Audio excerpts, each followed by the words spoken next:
βότανο αφαιρεί το 80% των βαρέων μετάλλων από το σώμα. Κολίανδρος.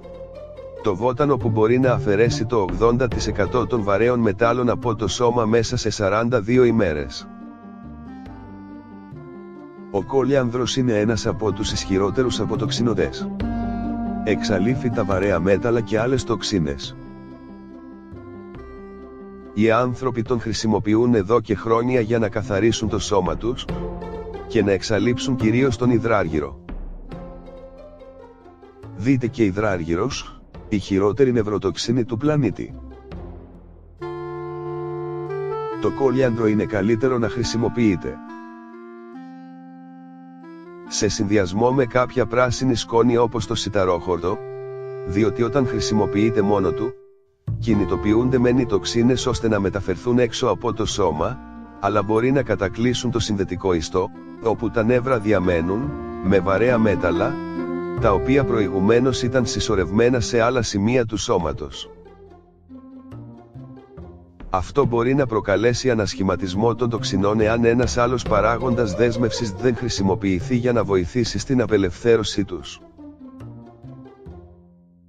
Απλά προσθέτοντας το σιταρόχορτο ή την χλωρέλα ή ακόμη καλύτερα τα φύκια EFA, επαναφέρεται ταυτόχρονα και η εντερική χλωρίδα, ενώ η επανατοξίνωση του συστήματος σταματά.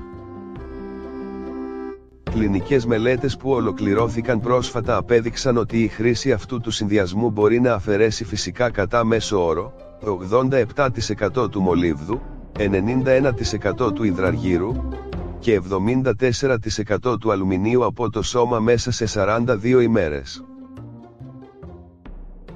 Τα βαρέα μέταλλα προκαλούν σοβαρές ασθένειες υγείας, όπως καρκίνο, καρδιακές παθήσεις, η υποβάθμιση της εγκεφαλικής λειτουργίας, συναισθηματική αστάθεια, νεεφροπάθειες, πνευμονικές παθήσεις και αδύναμα οστά, οστεοπόρωση.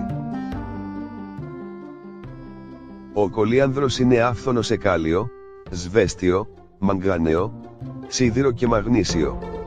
Είναι επίσης πλούσιο σε βιταμίνη Α και βιταμίνη K. Χρησιμοποιήστε τον για να απολαύσετε τις αντισηπτικές, αντιμικητικές και αντιφλεγμονώδεις του ιδιότητες. Ο κολίανδρος θεραπεύει τις λοιμώξεις και τις φλεγμονές και λόγω των αποτοξινωτικών του ιδιοτήτων. Ας δούμε και κολίανδρος εξολοθρεύει η κόλλη, σαλμονέλα και το υπερβακτήριο MRSA σύμφωνα με νέα μελέτη. Μια ομάδα ερευνητών στο Ινστιτούτο Ιατρικών Επιστημών της Ινδίας στο Νέο Δελχή χρησιμοποίησε πειραματόζωα για να αποδείξει τη δύναμη του κολίανδρου. Οι αρουραίοι εγχύθηκαν με διάλειμμα αντιγόνου ώστε να προκληθεί φλεγμονή και διόγκωση παρόμοια με τα συμπτώματα που προκύπτουν από τη ρευματοειδή αρθρίτιδα. Τα ευρήματά τους έδειξαν ότι η κατανάλωση κολίανδρου ήταν σε θέση να μειώσει αυτά τα προβλήματα.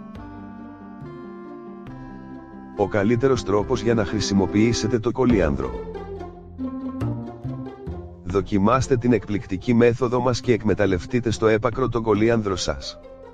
Προσθέστε φρέσκο, οργανικό κολίανδρο στα κομμάτια της σούπας ή προσθέστε το κομμένο στα γεύματά σας. Και μία ακόμη χρήση του, αποτοξίνωση βαρέων μετάλλων με σάλτσα κολίανδρου. Αντιφλεγμονώδες και αποτοξινωτικό μείγμα με βάση τον κολίανδρο. Ένα δεύτερο φλιτζάνι φρέσκου οργανικού κολίανδρου. Ένα δεύτερο φλιτζάνι οργανικό χυμό μήλου. Ένα δεύτερο φλιτζάνι καθαρό νερό. Ένα κουταλάκι σκόνη σιταρόχορτου ή χλωρέλας. Προσωπικά δεν αλλάζω τα φύκια EFA, λόγω της δράσης του στην εντερική χλωρίδα. Ανακατέψτε όλα τα συστατικά μέχρι να γίνουν ένας πολτός, σε multi-blender. Καταναλώστε άμεσα.